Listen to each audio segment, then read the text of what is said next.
Vuelve la sección de táctica en el baloncesto europeo junto a J. Cuspinera para analizar un tema realmente interesante. Los aclarados, generar espacios, generar ventajas para grandes bases, escoltas o jugadores interiores. ¿Preparado para un análisis con pizarra y mucho que ver? ¡Vamos allá!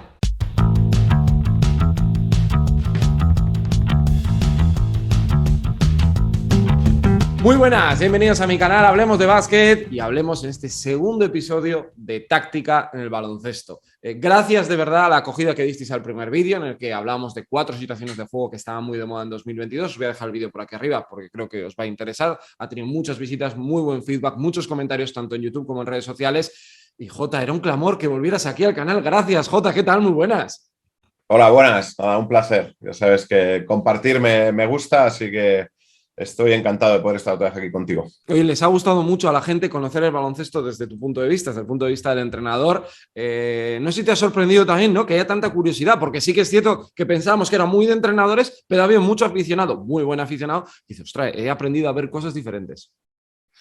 Bueno, esto es algo chulo, ¿no? Cuando de repente recibes información al aficionado, normalmente cuanto más sabe, más baloncesto ve, ¿no? Y entonces, digamos que, bueno, si amplía conocimientos y le ayuda a ver alguna cosa que antes no se fijaba, pues yo creo que está bien. De hecho, cuento una anécdota. Yo tengo un curso de spacing para entrenadores y la primera vez, ya llevo 6, el primero se apuntó el padre de un jugador. Que me dijo, yo no soy entrenador. Y le dije, bueno, pues si no te gusta, te devuelvo el dinero, no pasa nada. Se quedó y luego me lo agradeció. Dice, es que yo ya, bueno, además el lema de mi página web es no volverás a ver el baloncesto de la misma manera, ¿no? Y es justo lo que me dijo el padre cuando terminó el curso, ¿no? Dice, yo ahora veo cosas que antes no veía. Es decir, yo veía baloncesto, pero no era capaz de ver lo que estaba ocurriendo. Y no es que con el curso de Spacing veas todo lo que ocurre, ¿no? Pero de repente le pegas otro enfoque. Eso sí, tiene el contrapunto, que es que cuanto más vas sabiendo como, lo voy a decir, como entrenador, tú ya no vuelves a ver el baloncesto como aficionado. Porque esas cosas que ya has aprendido a ver, ya no las dejas de ver nunca. Entonces ya no te puedes sentar a decir, va, pues ahora ya no quiero ver esto, ¿no? Eso lo vas a ver siempre, ya vas a ver esos detalles, esas historias que se producen, ¿no? Entonces, bueno, lo que pasa que, por otro lado, creo que es gratificante, ¿no? El ser capaz de reconocer situaciones que antes pues no eras capaz de reconocer. Así Sí. que, bueno, entiendo que pueda gustar si se llega a entender. Hoy vamos a tener además un tema muy interesante, que es el tema de los aclarados, de los espacios, del 1 contra 1 para diferentes posiciones, jugadores bases, pequeños o escoltas, y luego interiores, que también yo creo que es otro tema, incluso aleros que puedan jugar por dentro y por fuera. O sea, vamos a ver a dónde nos lleva la conversación porque vamos a charlar un poco de este tema. El tema de los aclarados, no sé, yo tengo la sensación de que juego de 2 para 2 y los aclarados como las dos armas básicas. ¿Se utiliza más ahora? ¿Se ha utilizado más siempre y ahora lo llevamos a otra manera? No sé, ¿cómo lo ves tú este primer tema, así por empezar?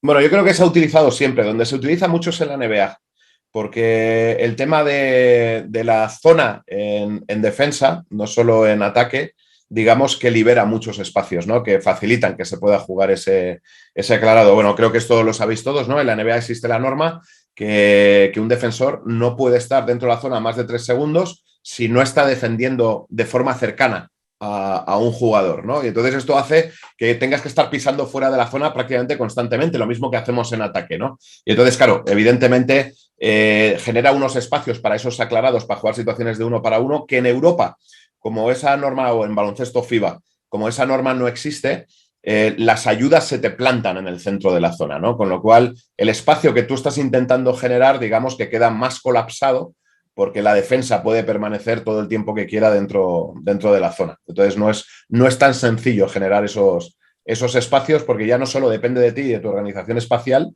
sino depende de cómo te quiera defender la defensa, porque está licitada para poder hacerlo. Lo sencillo es pensar, pues los Tavares o jugadores muy grandes que se quedan en medio de la zona. Y siempre pienso en Zlatko Claro. Brems, ¿te acuerdas? El de Partizan, que era Sí. larguísimo y se quedaba ahí en medio de la zona y después, hasta luego. Lo que le pasa a Antetokounmpo cuando viene a jugar a FIBA, que se le colocan jugadores en la pintura y ya la película cambia mucho. Digo por poner un ejemplo que la gente lo entienda muy, muy rápido, ¿no? Claro, entonces, efectivamente, es así, ¿no? O sea, bueno, de hecho has puesto un ejemplo que es muy claro, ¿no? Es el de Tavares, ¿no? Tú imagínate a Tavares con sus 2,22, con su capacidad de salto, con su capacidad anclado en el centro de la zona, ¿no? Pues evidentemente cualquiera que quiera ir por ahí dentro tiene un problema, ¿no? Entonces, lo que sí que es verdad que, ¿qué es lo que genera? Pues lo que genera es que tenemos que formar jugadores o acabamos contratando jugadores o los formamos donde su capacidad en el uno para uno no sea solo la de acabar, sino la de ser capaz de doblar a compañeros con cierta facilidad para precisamente castigar esas ayudas si lo que hacen es parar el uno contra uno, ¿no? Y entonces, bueno, pues cada vez está mucho más valorado, lo ha estado siempre, pero yo creo que cada vez más, ¿no? El jugador que no solo es capaz de anotar, sino que además es capaz de pasar, ¿vale? En ese sentido, yo siempre he recordado, Juan Carlos Navarro ha tenido siempre la capacidad de, desde que era pequeño, de anotar, y la que fue mejorando muchísimo con el tiempo, que al final ya lo consagró como un jugadorazo, fue su capacidad de pasar, ¿no? O sea, con el tiempo él fue mejorando su capacidad de pase a un nivel donde dices, bueno, ya que le paro, ¿no? O sea, si le paro la anotación, el tío pasa y pasa con garantías, si le paro el pase, le estoy dejando lo que son sus aclarados para sus bombas y demás, ¿no? Y eso, claro, es lo que te hace o lo que te convierte en un jugador imparable, que es de lo que se acaba tratando, ¿no? Cuando estás en el campo.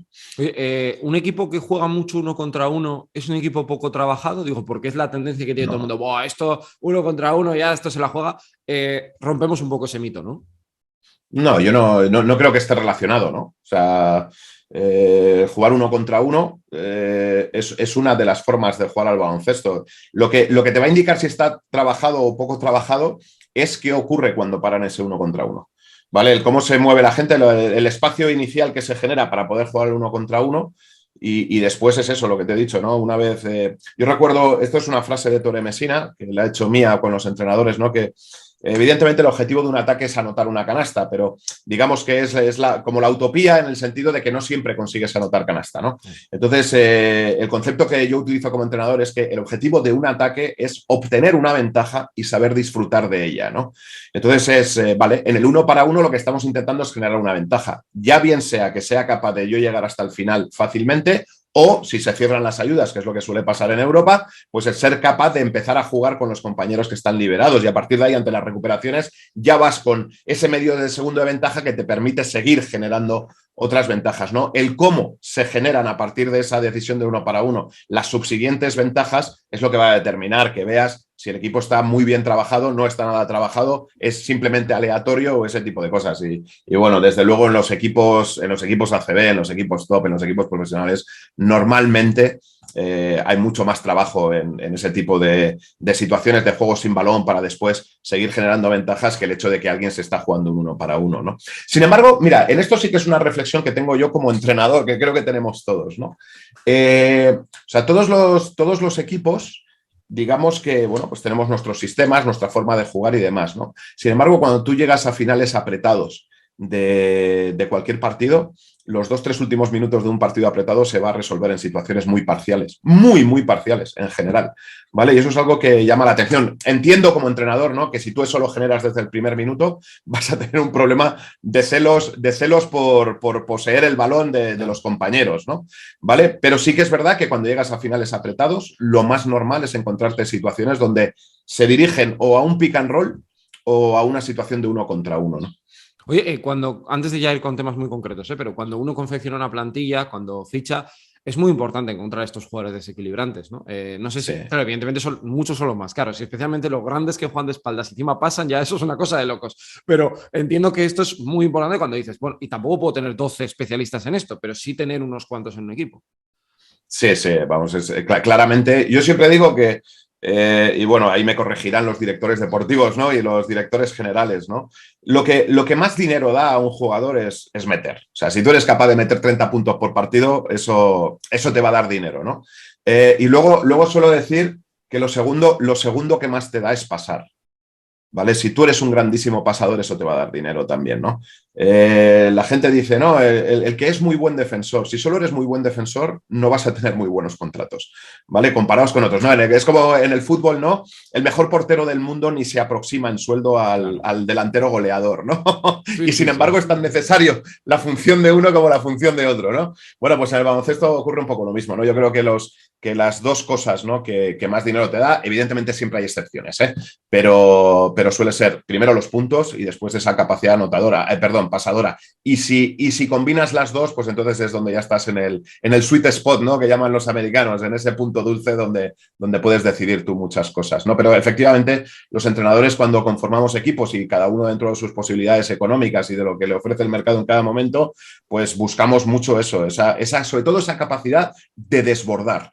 ¿Vale? Por eso es lo que te decía, no solo para poder generar para ti, sino para ser capaz de generar para los compañeros. Y todo nace de que en un momento dado alguien, por un motivo o por otro, sea capaz de desbordar. Sí, da igual. Yo creo que también da igual un poco el nivel de equipo. La gente pensamos en Euroliga. Sí. Voy a pensar en Manresa, que para mí igual ha sido el equipo que mejor ha jugado así de hacer como jugar viendo lo que tenía.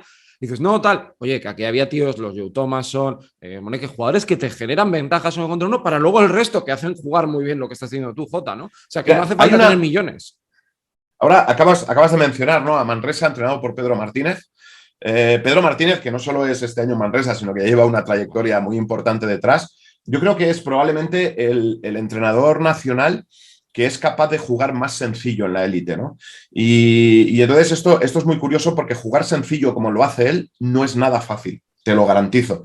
Y sin embargo, él, a partir de un baloncesto muy sencillo, es capaz de sacar un rendimiento a sus equipos brutal, porque esas cosas sencillas las trabaja mucho y muy bien, ¿vale? Entonces, recuerdo con estudiantes el año pasado en ACB, recuerdo todo un cuarto que yo creo que nos jugó. Él tiene una transición muy, muy típica. Luego, si queréis, os paso el gráfico. Vale, sí, perfecto, eso viene genial. De lo que juegas. Yo creo que se pasó 10 minutos, 10 a lo mejor es una exageración, pero estuvo 8 o 9, jugándome el primer lado de la transición con un único movimiento táctico y nos estaba matando por las lecturas que hacía de un único gesto táctico, ¿no? ¿Vale? Entonces era como, joder. Bueno, y lo hacía no solo con nosotros, contra nosotros, sí. Lo hacía contra el resto de equipos, por eso estaba luchando en lo alto de la clasificación de la tabla donde estaba y ahora lo ha continuado con este año, ¿no?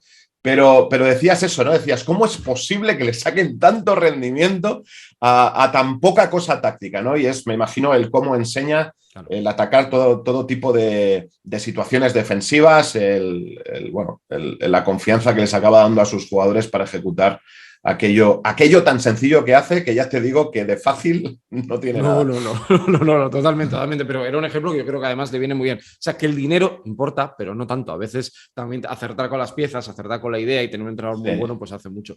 Por empezar por posiciones, no sé si base y escolta de venir de la mano, realmente, para hablar un poco de espacios, o tú crees que no, diferenciarlos, no sé cómo lo ves. Bueno, es que claro, es que ya en el baloncesto te iba a decir, claro, el base es un puesto fundamental, ¿no? Sí. Pero ya creo que está un poco anticuado, ¿no? El generador es un puesto fundamental, ¿no? Y el generador ya puede ser, por antes he dicho, alguien que sea capaz de desbordar o alguien que a través del pase sea capaz de generar ventajas, ¿no? ¿Vale? Y entonces, en este sentido, ahora no me acordaré del nombre, ya te dije, creo, en el último vídeo que tengo Alzheimer selectivo para los nombres, pero seguro que me ayudas, ¿vale? Hace ya, no sé, unos 10 años, había un pívot en Maccabi que pasaba como Los Ángeles y que todos decíamos, dice, si es el verdadero base del equipo. Y jugaba de pívot, ¿vale? Era un poco eso. De hecho, creo que está en el staff técnico ahora del Maccabi. Es un jugador balcánico. Y lo que pasa es que ahora... ¿Wisic dices? Hola, Wisic, que es director deportivo. Sí. Efectivamente, claro. efectivamente. Pues decías, esa capacidad de pasar que tenía desde el poste bajo, ¿no? Tú decías, ¿quién es el base de este equipo? Es que el base de este equipo es él. Y juega de pívot, juega de 5, ¿vale? Pero el que generaba desde el pase era él, ¿no? Entonces, yo ahora cambio el concepto base. Lo importante que es tener un buen base, que lo es. O sea, lo importante es tener uno o muchos buenos generadores, ¿no? Normalmente tradicional es el base el que suele generar a través del pase, aunque hay otros perfiles de base, evidentemente, ¿no? De hecho, este año en Baskonia, ¿no? El americano que había, que lo mismo, que no me acuerdo ahora del nombre, la capacidad que tenía para desbordar en el 1 para 1 en velocidad, ¿no? O sea, ese arranque explosivo que tenía, que decías, pero bueno, ¿quién para ese primer paso, ese primer bote, si es una auténtica barbaridad de velocidad? Y mejoró mucho, en lo que tú dices, porque al principio cometía muchas pérdidas. Después de superar al primer defensor, le saltaban a la ayuda y la perdía, y mejoró mucho al final de temporada en ese sentido que tú apuntas. Pues eso, ¿no? Entonces, sí, normalmente el generador está asociado al base. Pero ya te digo que en el baloncesto moderno, pues de repente te encuentras estas situaciones donde no necesariamente el base tiene que ser el generador, ¿no? A veces alguien ficha a un base más anotador y el que le genera es un escolta, un alero o otra tipología de jugador, ¿no? Entonces, en ese sentido, bueno, de lo que se trata es de acabar teniendo alguno de los generadores en el campo, y si pueden ser muchos, pues entonces evidentemente tienes una ventaja grande. Oye, para generarles espacios, ¿qué eres más de aclarados, simplemente lo más natural, lo más prototípico NBA, bloqueos consecutivos? Hablábamos el otro día, por ejemplo, del corte Iverson o diferentes situaciones. ¿Qué es lo que te gusta más? ¿O primero es evaluar el tipo de jugador que tienes para luego decidir esto es lo que te pongo Sí, en la mesa? bueno, evidentemente tienes que analizar a tu jugador, eso es seguro, ¿no?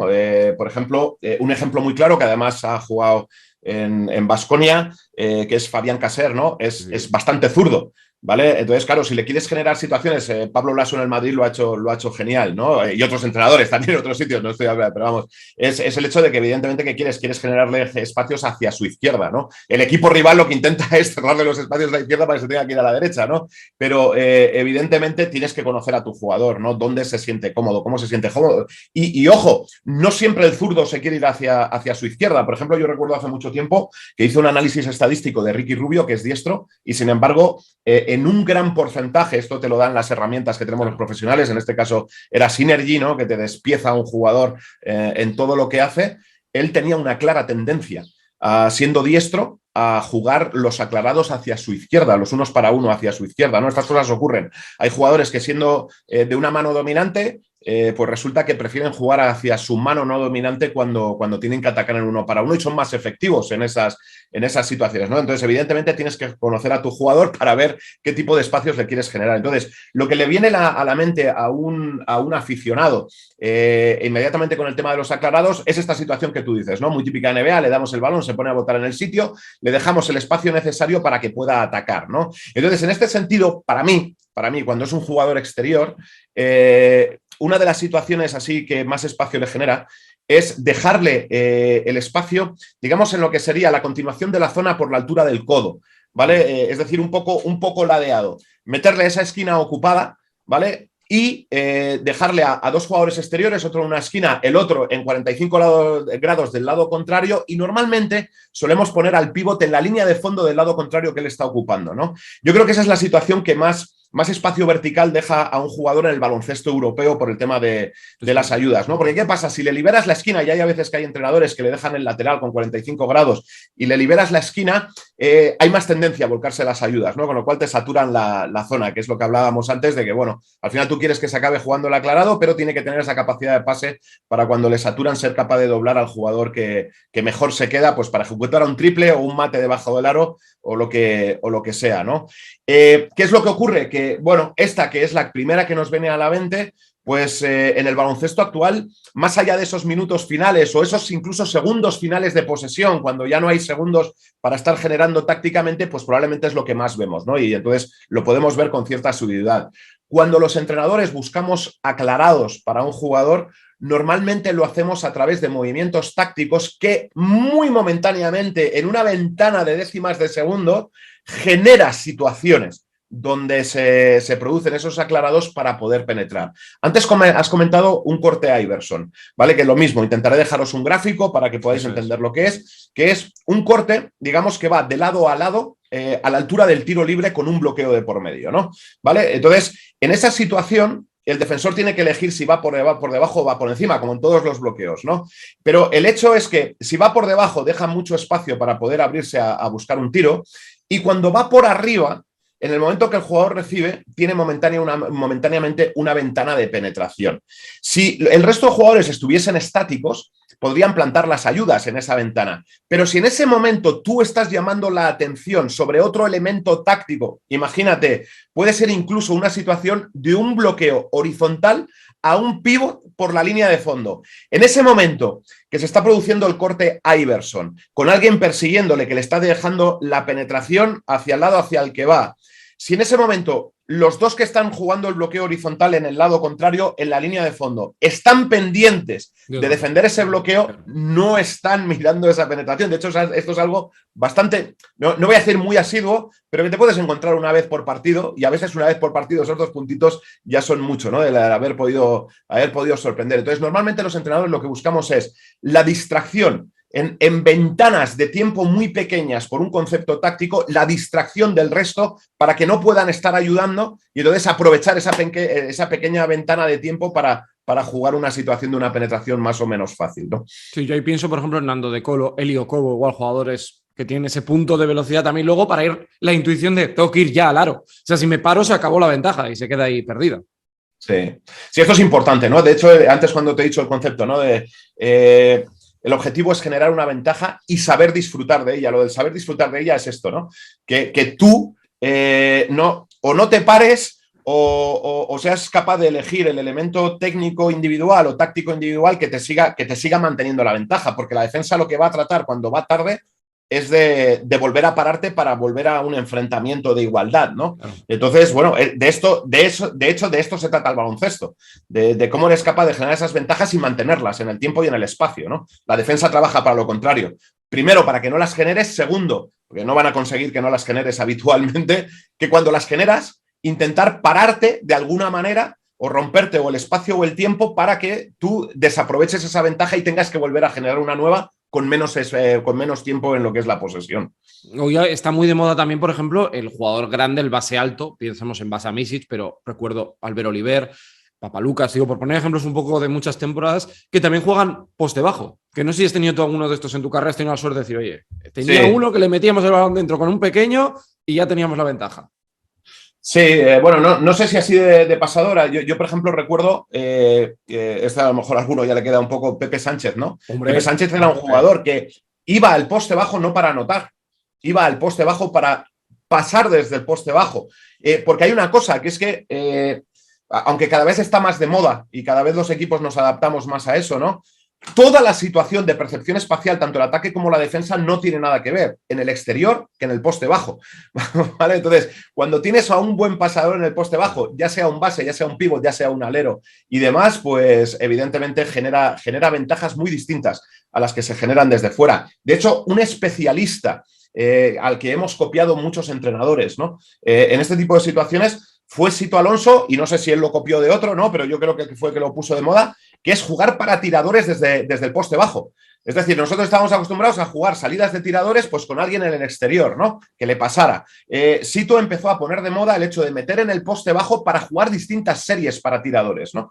Y la verdad es que le dio mucha variación y con mucha complejidad, que evidentemente cuando algo ya te lo reproducen muchas veces, pues tú también te acostumbras a defenderlo, a buscar tus formas de defenderlo y que no te hagan tanto daño. Daño te van a hacer, ¿no? Pero que no te estén castigando en exceso, ¿no? Entonces, bueno, pues has mencionado, yo recuerdo a Pepe Sánchez, que era un jugador que casi no anotaba desde el poste bajo, ¿no? Alberto Oliver sí tiene la capacidad, buenísimo, o tenía, ahora que se ha retirado, ¿no? La capacidad tanto de pasar como de anotar desde el poste bajo, ¿no? Eso te hace doblemente peligroso, ¿no? Entonces, está esa dualidad, ¿no? El jugador que puede ir al poste bajo a solo pasar o el jugador que puede ir al poste bajo a tener la doble capacidad de anotar y de pasar. De hecho, algo muy valorado cada vez más en la gente grande, ¿no? Es esto, ¿no? El hecho de que normalmente al grande ya le concebimos como alguien que debe ser capaz de jugar en el poste bajo, aunque cada vez hay más pivots que solo lo que hacen es tener esa capacidad de poder rodar en un pick and roll o tener la capacidad de recibir dobladas de balón para acabar, pero que le cuesta jugar en el poste bajo.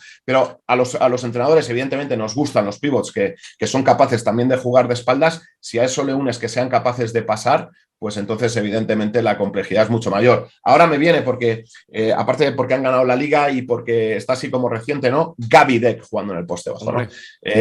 Una de las cosas que me ha llamado la atención en los últimos años del Real Madrid es que jugadores que llegaban al equipo sin, digamos, un pedigrí pasador importante, se han ido convirtiendo en buenos pasadores, especialmente desde situaciones del poste bajo, una vez que están dentro. Yo en eso suelo decir que los jugadores también aprenden por imitación. Es decir, cuando tú llegas a un equipo, si hay un jugador que hace algo muy bien en un puesto determinado, hay cierto contagio de intentar imitarle, ¿no? Luego están tus habilidades de ser capaz de hacerlo o no, ¿no? Y yo creo que en los últimos años el Madrid ha tenido buenos pasadores desde el poste bajo, de tal manera que los jugadores que llegan y se incorporaban a esa dinámica, cuando se metían en esa dinámica de entrenar, donde veían, yo que sé, a un Felipe Reyes, a cualquiera de los jugadores que han jugado ahí, que han desarrollado esa habilidad de pase, ¿no? Pues de repente dicen, ostras, como entreno con ellos y veo que lo hacen, yo también me animo a hacerlo, ¿no? Entonces, jugadores como Tavares, que, bueno, pues ahora son una garantía pasando desde el poste bajo, ¿no? Gavi Deck, pues esto, incluso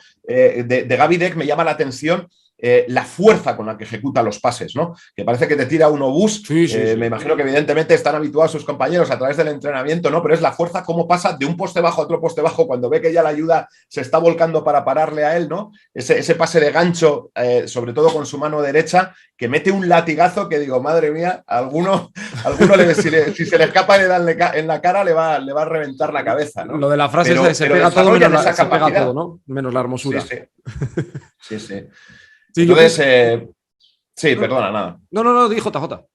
No, que si era redundar sobre lo que estaba diciendo, ¿no? Que eso cada vez, evidentemente, se paga más. De hecho, escuché a Lolo Calín durante que es ayudante del Real Madrid. Sí. Le escuché en una de esas charlas que hubo en pandemia, ¿no? Donde nos lanzamos todos a escuchar las charlas por internet y demás. El decir que es verdad que el poste bajo de los pivots parecía que se iba perdiendo, y él tenía datos estadísticos con el tema de los 5, pero se estaba ganando y mucho en cuanto al número de veces que se jugaba con los 3s. Cada vez los equipos de Euroliga buscaban 3s que fueran capaces de generar desde el poste bajo, ¿no? A mí el 3 que más me impactó jugando a poste bajo es Pete Michael, por ejemplo. Bueno, es que claro. Era una cosa, porque además incluso hacía algo que no sé si es tan bueno, que es llegar y se ponía de cara y perdía la ventaja de la velocidad que ganaba, pero luego él tenía esa capacidad resolutiva que, claro, al final eso es lo que te hace diferente. Muchos recursos técnico-tácticos para resolver. Además, un jugador que jugó en Baskonia, en Barça, ¿no? Y uno de los grandes jugadores de esta liga. Yo lo he sufrido enfrente. Sí, por eso te lo he preguntado. Entonces, ojo, no, bueno, es que hay jugadores que tienen nivelazo, ¿no? Y Pete Michael era uno de ellos, ¿no? Era ese jugador que, como bien dices, era capaz de jugar en esos espacios donde podía encarar y en 1,5 metros te sacaba la ventaja, ya fuera por velocidad o ya fuera por ese contacto físico donde tenía un físico privilegiado, ¿no? Para poder jugar a este deporte, y una inteligencia importante, ¿vale? De hecho, yo tengo algún sistema todavía de aquella época que suelo utilizar cuando tengo algún jugador, no te voy a decir parecido a Pete Michael. Sí, pero bueno. Entiéndeme, parecido a Pete Michael en el sentido de que creo que le puedo encontrar ventajas parecidas, no que sea parecido a Pete Michael, que creo que son jugadores únicos, ¿no? Copiado de Xavi Pascual, donde le buscaba muchas situaciones. Fíjate, le buscaba aclarados en el codo. Es verdad, es verdad. En situaciones donde él podía elegir en un bloqueo que se ponía medio horizontal, medio diagonal, si ir al poste bajo directamente a lo que llamamos el taco, o directamente ir arriba al codo, ¿no? Y entonces el 1 para 1 de cara lo jugaba desde el codo, porque además él ahí tenía una buena mano de 5 metros, sí. ¿No? No era tan bueno, que también podía anotar, pero no era tan bueno anotando de 3, sin embargo, desde la distancia de 5 metros, ahí se le dejaba estirar, el tío clavaba, ¿no? Entonces, él salía a esa situación del codo y además le dejaban el espacio para poder hacerlo, donde si no podía tirar inicialmente, le dejaban ese espacio de 1 para 1 desde, digamos, un poco estático para que él pudiera atacar, ¿no? Y hay movimientos tácticos que Xavi Pascual trabajaba para Pete Michael que, bueno, pues que a mí se me quedaron en la cabeza. Esto lo hacemos mucho los entrenadores, ¿no? Cuando hay un movimiento de un entrenador que nos gusta, pues lo aplicamos a nuestros equipos. Es que eso es lo bueno, hay que copiarlo. O sea, me refiero, claro. El problema es copiar lo malo. Lo bueno es aprender y tomar ideas. Luego, esto es como todo en la vida. Sí, luego además cada entrenador le pone su, digamos, su salsa, ¿no? Claro. No hay dos movimientos iguales que se ejecuten de la misma manera, ¿no? Cada entrenador le da su puntito. Oye, yo pienso en dos aleros de la actualidad que además yo creo que sirve incluso para entender que igual un bloqueo tiene que ser diferente. Nikola Kalinic, que es un jugador que es un alero pero que se mueve de pies como un 5 o como un 4, y Savon Sills, que igual es el ejemplo de más Pete Michael, que se dio potencia, que tiene un tren inferior, sí. Que te arrastra. Digo, eso también influye a la hora de dónde coloco el bloqueo o dónde, porque Nikola Kalinic va a estar más cerca de la canasta y Savon Sills, por ejemplo. Sí, el donde se colocan los bloqueos, los ángulos en los que se colocan, el ponerlo medio metro más abajo, medio metro más arriba, marca la diferencia. Y entonces aparte ya de por temas espaciales, que lo hagas de una manera u otra, por características del jugador. Es lo que te digo, el bloqueo no se pone igual si tú quieres salir al codo que si quieres salir en la prolongación de ese codo hacia la línea de 3, ¿vale? Ya cambia, ese 1,5 metros ya te cambia los espacios y ya te cambia donde tú deseas idealmente poner ese bloqueo y cómo quieres ponerlo, ¿no? Entonces, mirad, para que se haga una idea el aficionado, lo que son los ángulos del bloqueo, es decir, cómo orientamos el cuerpo para bloquear a alguien, normalmente nuestra espalda, el espacio que queda perpendicular a nuestra espalda, indica el espacio preferente de recepción del tomador del bloqueo. Luego hay lecturas de las defensas que van a hacer que tú no puedas salir a ese espacio, ¿vale? Pero el bloqueo está puesto, que la espalda esté orientada a la zona de salida preferente de recepción del que toma ese bloqueo. Entonces, entenderás que si tú pones un bloqueo, por ejemplo, en el taco, y por el taco hablo de ese rectángulo un poco más grande que separa a los dos jugadores, ataque y defensa, que van al rebote de un tiro libre, ¿no? Ahí se ponen muchos bloqueos, tanto de salida como para pivots, este tipo de cosas, ¿no? Pues no es lo mismo estar ahí colocado con tu espalda orientada a 45 grados, con tu espalda orientada a la esquina o con tu espalda orientada a lo que es la prolongación de la zona en el codo, ¿no? Cada uno indica una zona de recepción preferente. Y entonces esto es unas cosas de las primeras que se enseñan a los niños, a los chavales, ¿no? Cuando aprenden a bloquear, porque muchas veces llegan, con estar aquí y estar colocado ya es suficiente. No. El cómo están tus pies orientados en una dirección o en otra marcan espacios preferentes de recepción del que recibe el bloqueo. Oye, en el juego interior lo has comentado, ¿no? Ahora ya por entrar a la parte final con los 5, yo el momento seguramente de interiores que más recuerdo, aparte de Pau Gasol y todo lo que nos ha regalado, en lo que es en baloncesto ACB, aquella eliminatoria Madrid-Baskonia 2010, Thiago contra Ante Tomic, que para mí es el ejemplo de ventajas desde el 5 todo el rato. Y eran dos espectáculos y Ante Tomic lo seguimos disfrutando todavía, claro. O sea, es que claro, has mencionado a un pivot, Ante Tomic, con el que yo además estuve en el Real Madrid y pude disfrutar de él, no solo como aficionado viéndolo desde fuera, por como eso hago ahora, sino incluso dentro, ¿no? Es uno de los grandes pivots pasadores, ¿no? de nuestro baloncesto. Pero es que has mencionado a Thiago, que Thiago, sin tener esa capacidad de pase que creo que tiene Ante Tomic, desarrolló una que a mí me pareció bestial. Probablemente enseñada, digo, no lo sé, ¿no? Por Iñaki Iriarte, ¿no? Que era el que trabajaba, y no sé, creo que sigue trabajando, ¿no? Con algunos jóvenes en Baskonia, ¿no? Que es lo que yo llamo, de hecho, lo he tratado yo después de enseñar a otros pivots por imitación, ¿no? Que es cuando tú estás botando en el poste bajo, en ese taco, ¿vale? Normalmente, aparte de la defensa de tu jugador, si eres un jugador peligroso, lanzamos ayudas desde el exterior, lo que llamamos las fintas de ayuda, ¿no? Donde no puedes perder al tirador, pero entras como a atacar el bote a ver si el jugador que está dentro botando lo recoge y entonces ya, digamos que ya solo va a poder pasar o lanzar, ya no puedes seguir avanzando, ¿no?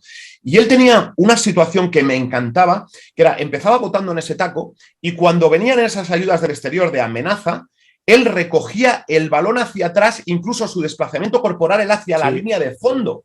Con lo cual él ahí empezaba a leer sobre una mano, si el defensor de la ayuda seguía viniendo, era capaz de sacar el pase al tirador con una única mano. Y si veía que retiraba, lo que hacía era sincronizaba el bote con otra vez desplazamiento corporal para volver a la situación del taco para seguir atacando, ¿no? O a veces, desde esa situación de retirada hacia la línea de fondo para alargar la ayuda, ya si su hombre se hundía con él, lo que hacía era atacar el centro directamente, ¿no? Entonces, él no tenía variedad de pases, pero ese pase con ese gesto, que además no es nada fácil, ese de mientras estar botando y protegiendo, de repente meter el desplazamiento corporal con la recogida del bote hacia la línea de fondo, que tenía una capacidad para soltar ese pase o para atacar el centro que a mí me flipaba. Que yo decía, ¿y cómo leches paras esto, no? Bueno, que es lo que le hacía, entre otras muchas cosas, diferencial. Ese gesto era dificilísimo de defender, porque además él alcanzó un alto nivel de lectura. En cuánto de largo estaba yendo esa ayuda para alargar más hacia el fondo o menos, o decidir cuándo pasar a ese tirador cuando esa ayuda ya veía que era lo suficientemente larga para no poder volver al tirador, ¿no? Y bueno, pues eso son capacidades que evidentemente desarrollan. Esto muchas veces el aficionado no lo sabe, ¿no? Todos los equipos técnicos no solo tienen al entrenador, vemos muchas veces a mucha gente de traje, ¿no? Ahí puesta en el banquillo, Bueno, pues incluso gente que ni siquiera se sienta en el banquillo, que lo que hacen es desarrollar esas habilidades particulares de los jugadores en sesiones que no tienen fin, ¿no? No, Que no. es todos los días vamos y repetimos y una y otra vez y una y otra vez hasta que logran dominarlo, y cuando logran dominarlo para mantenerlo, para seguir mejorándolo, ¿no? Entonces, esto es un reconocimiento, ¿no?, a todos los que no aparecen en el primer plano, ¿no? Que Sí, evidentemente pues, tienen su importancia, como no puede ser de otra manera, pero hay equipos de trabajo en todos sitios que hacen posible que los jugadores sigan evolucionando y que pongamos nuevas situaciones tácticas a disposición del primer entrenador, porque hemos conseguido que en un año alguien logre hacer una cosita, una pequeña cosa más o mejor, ¿no? Y sí, eso sí, sí. facilita que se puedan desarrollar otras situaciones tácticas en el campo. Oye, yo pensando un poco para terminar ya, en el 4 que acompaña, aquel Thiago tenía a Mirza, Teletovic, claro. Era como el paradigma, ¿no? O cuando tienes a Gasol y Garbajosa en España, decías, vale, ya he entendido yo el juego, ¿no? Sí, Pero señor. también tiene premio, porque lo digo por Tomic, yo recuerdo a Burusis aquí en Vitoria aquel año, que bueno, no sé, tú tuviste a Burusis también, que parecía un jugador de otra galaxia, y yo decía siempre, vale, es muy bueno el que está abierto, pero el que corta por la línea de fondo sabe que tiene Sí. premio. O sea, el esfuerzo de cortar desde la línea de fondo es un esfuerzo, pero hace mejor a Burusis y mejor al que corta porque realmente va a caer una canasta o un punto. Sí, así, bueno, así es. De hecho, es que ahora estaba pensando, ¿no? Dices, evidentemente, cuando alguien recibe en el poste bajo, sea la posición que sea, ¿no? Ya sea un base que normalmente los bases suelen saber pasar, lo que no todos van al poste bajo. Un alero que sepa pasar, tipo Kalinic, tipo cualquiera, Pete Michael, cualquiera de los que has puesto, o un pivot. Claro, desde el punto de vista del equipo, pues tú no te animas a pedir a gente que corte constantemente si el que tiene el balón en el poste bajo no sabe pasar, porque de hecho le saturas los espacios de poder acabar él, que es lo que va a tener tendencia a hacer. Sin embargo, cuando tienes un pivot que es capaz de pasar y además luego de acabar, entonces sí que te animas a pedirle a los jugadores que saben hacerlo el hecho de que corten sobre esas situaciones de poste bajo. Y como tú bien dices, una de las cosas que hace que tú tengas tendencia a repetir en un campo es que seas consciente de que si lo haces bien, la probabilidad de recibir es muy alta. ¿Vale? ¿Por qué? Porque la persona o el jugador que tiene el balón, si te ve, va a tener tendencia a dártela, ¿no? Y tiene garantías de que te llegue, ¿no? Entonces, a veces decimos, no, es que este equipo no corta, ¿no? Pues a veces viene determinado porque el que tiene que pasar, pues o no pasa a tiempo, O no lo o ve. no pasa, o no pasa bien, o no pasa. Entonces, claro, dices, ostras, prefiero quedarme fuera a que me suelte un melón cada vez que corto, ¿no? Y que tengamos ahí un problema, ¿no? Estas cosas ocurren dentro de lo que es la dinámica de un equipo. Oye, Jota, te agradezco mucho la charla. Creo que la gente lo va a entender muy bien. Lo ha dicho Jota, intentaremos apoyar con imágenes, con dibujos, que yo creo que también la gente lo va a entender mucho, mucho mejor. Y de verdad, gracias, porque creo que estamos aprendiendo mucho y estamos, aparte de entreteniendo, es divulgar, que yo creo que también es muy importante también en un canal como este, donde hay tanta gente que nos ve habitualmente. Así que un abrazo enorme, Jota, y que vaya muy bien. Seguimos entonces en una tercera edición, que hay muchas cosas que analizar. Un placer.